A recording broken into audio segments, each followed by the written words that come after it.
Аңқау желкілдек, мені жеңем деп ойладың ба? Я, Төлеген, менің қас дұшпаным. Жақсылық әрқашан жамандықты жеңеді. Міне саған! Секірдің бе? Одан да ол зұлымды алдау керек.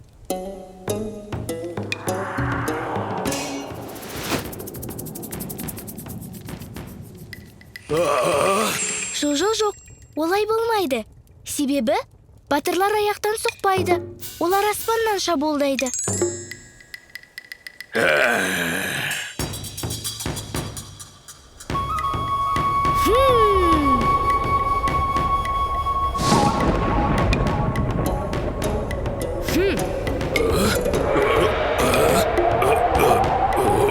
Ал меніңше, зұлыммен болған дауды жанжалсыз-ақ шешуге болады.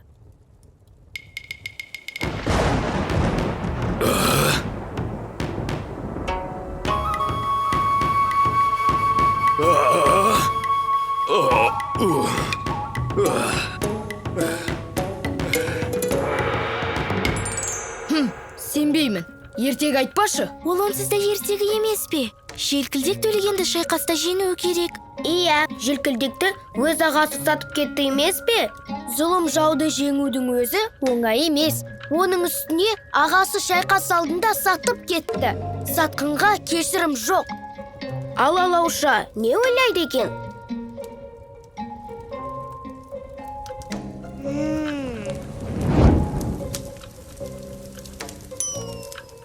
Ертегінің соңында желкілдек өзінің қас жауы Төлегеннің қызына үйленетін көрінеді.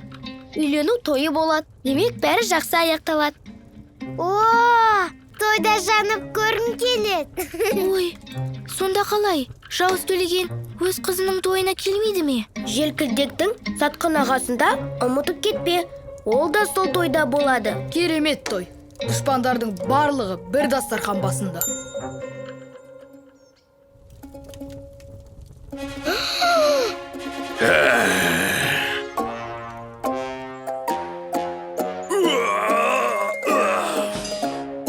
Желкілдек қалындықтың әкесін бүйтіп лақтырып жібере алмайды. Төлегеннің батасын алу керек. Сен зұлымды жекпе-жекке шақырамын. Жеңілсең, бізге батаңды бересің. Ал жеңсең... Желкілдек пен Төлеген той ортасында бұлай жауласпайды деп ойлаймын. Не себепті олай ойлайсың, алауша? Енді бұл үйлену тойы емес пе? Бірақ мен үйлену тойында ешқашан болмаппын. Төлеген өз қызын жақсы көреді. Желкілдек те өз қалыңдығын сүйеді. Олар неге дұшпан болу керек? Меніңше олар той тойлап, тамақ ішіп күлетін еді. Дұрыс айтасың, себебі ертегі дәл солай аяқталады. Мүмкін емес. Төлеген желкілдектің қас жауы емес пе? Ал өкіл ағасы оны сатып кетті. Төлеген желкілдекке өз қызын бергісі келмеді. Дұшпандарыңмен бір дастарханға отыру да игі іс емес. Түсінесіңдер ме? Нағыз күш кешіре білуде. Ал кешірудің көзі махаббат. Желкілдек бұл ертегіде өзінің қас жауын да, сатқынды да кешірді. Олар қайтадан бір отбасы болды. Осылайша желкілдек бәрін жеңді. Егер жауынгер кешіре білсе, ол өзінің басты шайқасын жеңді дей бер. Ол өзінің ренішін жеңді. Ал ол Төлегеннен де асқан жауыз күш.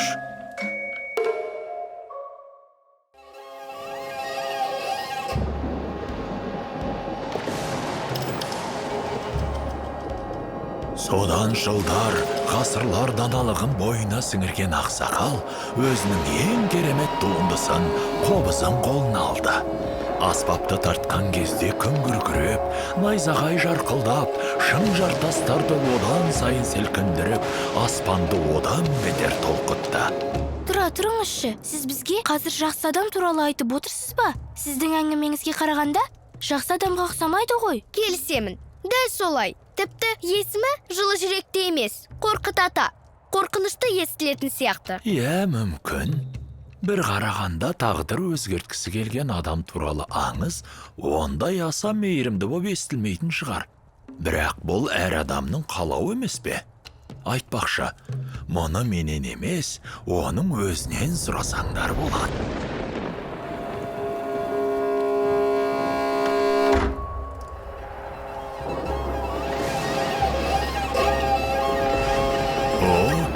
алдың ба? Кел төрлет. Балалар, амандасыңдар. Бұл Қорқыт ата. Бұл Қорқыт атама? Иә, мен ғой бұғышақ. Шақырғандарыңа рахмет. Күтпеген жерден жаңбыр құйып кетті ғой. Жаңбыр әбден өсірлетті. Әйтсе де сені көргеніме қуаныштымын, досым. Бірақ желмаямды қайтсем екен, сыртта тұр. Ал жаңбырдың қоятын түрі жоқ.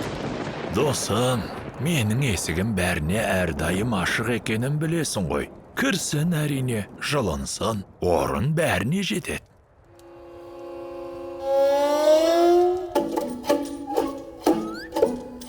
Ого, мынау қанат ба?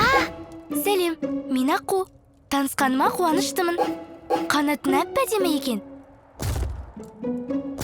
Мен жылан, тіл таба саламыз деп үміттенемін. Менің атым Бөлтірік. Ауыз ти, бірақ барлық бауырсақты жеп қойма. Отырыңдар, сендерді жылытайын. Ей! Туй, сырттан қарағанда бір түрлі екен. Абайласаншы. Рахмет саған, жылан. Ой, менің ақ қауырсындарым. Кешіріңдер. Ол негізі әдептет. Тек кейде оны ұмытып кетеді. Ол менің ең жақын досым. Оны мен не көрмедік десеңші. Дүниенің төрт бұрышын бірге араладық. Ол менің қобызымның алғашқы үнін естіді. Мен ойлап тапқан қобыздың ғажайып үні үшін аспан мен жер асты құдайлары, тәңір мен ерліктің маған берген сыйын да көрді. Бұл аспаптың біреуді барап алатындай сиқыры барына сене алмаймын. Ал, досым, балаларға тартып бересің бе? Өтінем.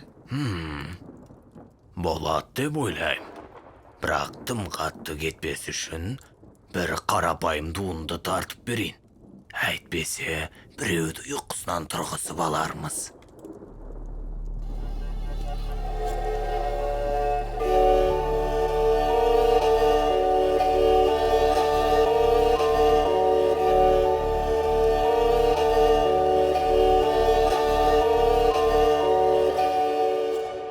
Солай. Ал бұдан да мықты тарта аласыз ба? Я, кәнеки, бұдан да күшті қып. Менің толқытып жіберді ғой. Кеуземде ыстық боп тұр. Бұдан да күшті етіп тартып бересіз бе? Бұл жақсы ой емес ау. Тартып беріңізші, өтінеміз. Халық сұрап тұр. Кеттік онда. Тоқтаңдаршы. Бұл шынымен жақсы ой емес шығар.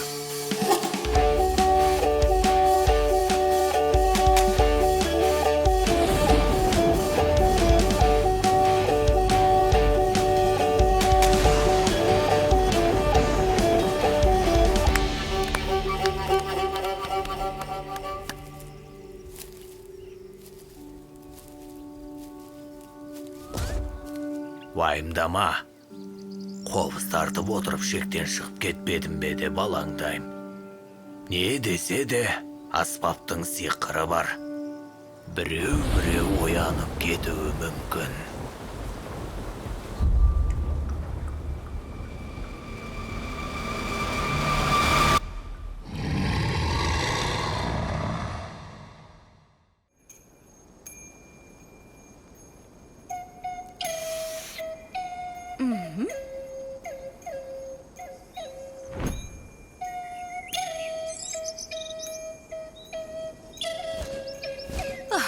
Баршаңызға қайырлы таң. Жақын жерде қобыз тартып отырған адамды көрмедіңіздер ме? Қайырлы таң. Жоқ, көрмедік. Адамдар мұнда мүлде келмейтін болды ғой. Менің байқағаным, мына жас қарлығаштар үйлеріне мүлдем кеш қайтады екен.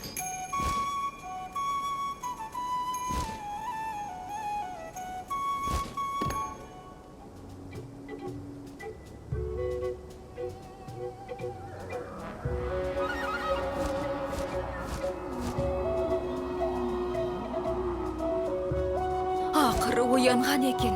Енді қайттық. Ақсақ ақсақалға дереу хабар жеткізу керек. Тоқта ғане, нені тіміскілеп жүрсің мұнда? Алып әрі Күштайдахардың жағдайын біліп кетейін деп едім. Бір түрлі боп тұрсың өзің. Қателеспесем, менің арғаталарым қарлығаштан зардап шеккен еді. Сенен емес пе? Жоға, о не дегенің? Ол қарлығаштың құйрығы тұтас еді ғой. Ал менікі мынадай, көрдің бе? Жарайт, байқа.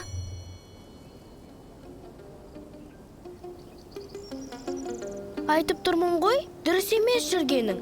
Неге алдауға тырысасың? Барлығын алып, алға жүре берсеңші. Сол ғой енді. Бәрін алдына апарсам, бәрін жоғалтып алмайын ба? Тұра тұршы. Жоқ малақты қоса алмайсың ғой енді. Олай болмайды. Қауырсынды, тыныш. Кез келген шайқаста бастысы жеңіс екенін білмейсің бе? Ал сол жеңістің қалай келгені маңызды емес.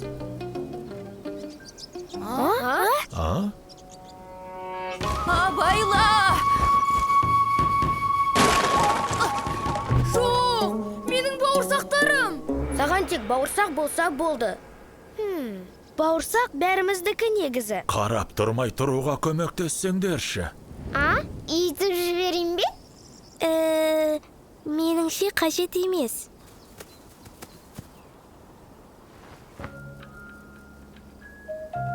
Мәс саған. Қарлығаш менің ескі досым. Балалар, мен сендерге ол туралы әлі айтқан жоқ едім. Алақай, жаңа дос. Ой, аққу, сенің құйрығың неге қарлығаштыкіне ұқсамайды? Шынымен де, мүмкін сен өзгеше шығарсың. Бәлкім ол өз терісін тастаса, құйрығы осындай болатын шығар. Менің құйрығым дұрыс. Біз әртүрлі емеспіз бе? Мен аққу, ол қарлығаш. Иә. Менің құйрығым бір кездері тұтас болған. Құйрығымды Айдахар тістеп алған соң, осындай боп қалды. Айдахар! Анау қария қобыздың ойынына түсіп кетті ме? Мен оған соншалықты тырыспа деп едім ғой. Ол оянып кетті. Өз көзіммен көрдім. Бұл жақсы жаңалық емес. Енді қайттық. Барлық батырларымызды қайта жинап, сосын... Оның оянуына біз кінәліміз. Енді не істейміз? Қорқынышты. Айдахарды айтасыңдар ма? Мені нарғатан ба? Ол менен өткен зұлым болса керек. Бұл біздің кінәміз болса, онда оны мойнымызға алуымыз керек. Қане, оны тоқтатайық.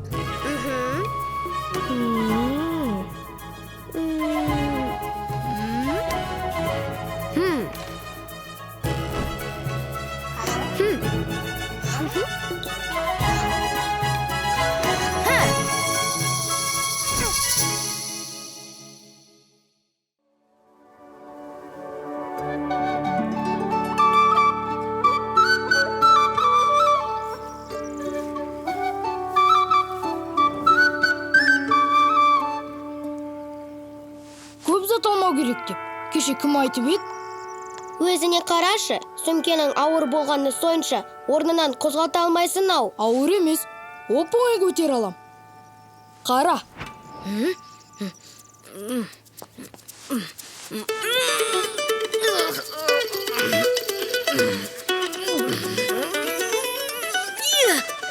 Көрдіңдер ме? Бірақ қадам ба? Бауырсақты аузы мұрнынан толтырып алған сияқтысың ғой. Сенде бауырсақты осы үшін пісірген екенсің ғой. Маған мұның бәрі керек. Келістік қой.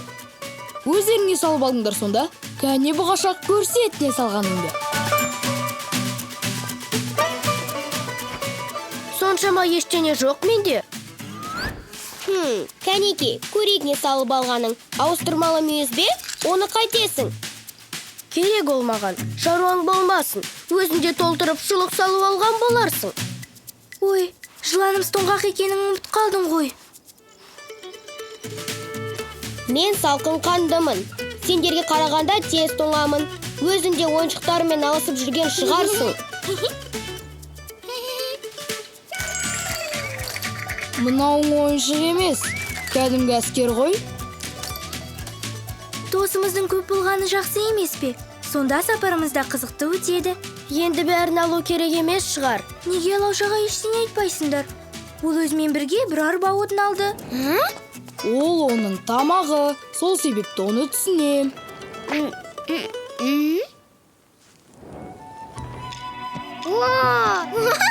Сәлем! Амансың ба, балақай? Ой! Сендер таң атпай сапарға шықтыңдар ма? Иә. Затты толтырып алып, енді нені тастап кететіндеріңді шеше алмай жатсыңдар ма? Түсінем, бәрін алып кеткін келеді. Иә, мен мысалы бәрін алып жүрем. Сауытыңызды айтасыз ба? Иә, соны айтам. Бұрындары бұл менің сандығым болатын.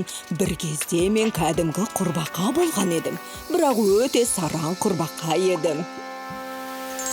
Кезінде дүниемнің барлығын тас сандықта сақтайтынмын. Сөйтіп, сандығымды көтерейін десем, зілді екен. Одан кейбір заттарды алып тастауыма тура келді. Алайда, әрбір зат өзіме ыстық боп, ештеңені тастай алмадым. Ал басқа аңдарға сенбегенім сонша, оларды тіпті көмекке шақырғым келмеді. Сандығымды әрі-бері қозғап көріп едім. Алайда, ол орнынан мүлде қозғалмады. Сөйтіп, шаршап, ашық сандықтың шетіне отырып қалғанымда, қақпағы үстіме түсіп, тас жабылды да қалды. Содан бері осылай жүруге мәжбүрмін. Дүниемнің бәрі өзіммен бірге, бірақ оны пайдалана алмаймын. Андағының бәрін өздеріңмен алып кетесіңдер ме? Мынау ағаштың бәрі көп болар. Жолда бірдеңе табылар. Ал қалғаны арбаға сер. Жарайды, бір қабат жылы киім алайын. Өзімнің сүйікті қарлығаш ойыншығымды алсам болады. Онда мен өзімнің шамдары бар, ең әдемі мүйізімді ғана алайын. Мынаның бәрін қазір жеп қою керек. Өзіммен тек бір дорбасын алайын.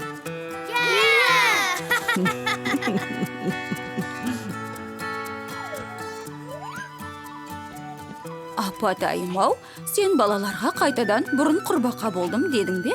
Осы ертегіні біраз жылдан бері айтып келесің. Бір күні жұрт осы сөзіңе сене бастайды-ау. Қалай болғанда да оларға пайдасы тиді. Қой, тездетейік. Баратын жерімізден қалып қоярмыз.